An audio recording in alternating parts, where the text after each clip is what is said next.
Today is the first day of Women's History Month, a time to highlight the contributions and influence of women in our society.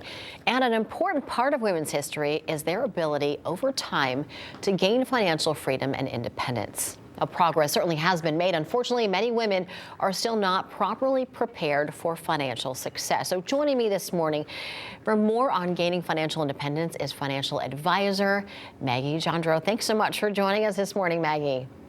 Good morning. Thank you. All right, so let's start with what are the financial challenges that women are still facing today? Sure. There's the gender pay gap, which many are familiar with. Women still earn 80 cents for every dollar a man makes, and this disparity is even greater for women of color. There's the gender investment gap. About 48% of women currently have money invested versus 66% of men. The caregiver's dilemma, which means that women spend about 15% of their working years caregiving for children or elderly parents in comparison to 1.6% of men, and that women tend to outlive men. Women tend to live longer, about 81 years old. Men tend to live on average 76 years old. So lots of things that women are still facing financially. All right, so what do we as women do to combat these financial challenges? How can we take action now?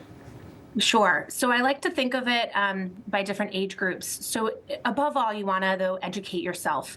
There are women financial advisors out there. It's only about 15% of us in the country, but we are out there. And so make an appointment and really start educating yourself. There's also great podcasts out there. Two of my favorites are Financial Feminist and Farnoosh Torabi's So Money podcast. Lots of free resources to start educating yourself. Obviously, everyone is different at different ages, different situations in our lives, different obligations, different responsibilities. So there are different financial goals for various women. So what are some tips that you have for women of different age groups? Sure. So in your 20s, start that retirement account. Even if you could put a little bit in, whether it's through your employer, like a 401k, but if your employer does not offer a 401k, as long as you've earned income, you can open an individual retirement account or IRA.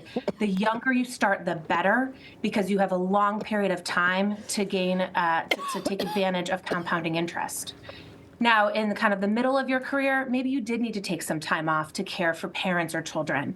Many people don't know that your working spouse can make a contribution to your IRA. It's called a non-working spouse IRA contribution. So keep that in mind.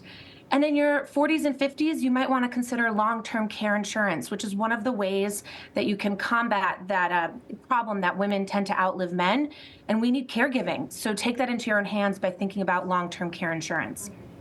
And Maggie, before we wrap up, are there any other creative ways that women should be looking at to maybe create more income to then save more? Definitely. So again, once you're in that middle part of your career, you probably have a lot of great experience under your belt. Consider other job opportunities. ADP found that when you job hop, you tend to get a 9% raise, which is more than if you stay at your current job. And also ask your company about stock options and other ways that you can participate in investing other than just your retirement accounts. And what about as far as like homes and real estate? Any advice there? Absolutely. So typically, though there are exceptions, we do encourage women to co-own or joint own their homes with their spouses, or of course, consider investing in real estate on your own. Those are great ways to diversify your investments and your long-term wealth. All right, Maggie, thanks so much. Great tips, great information. The takeaway, I think, don't be afraid to start soon. Sooner the better. Absolutely.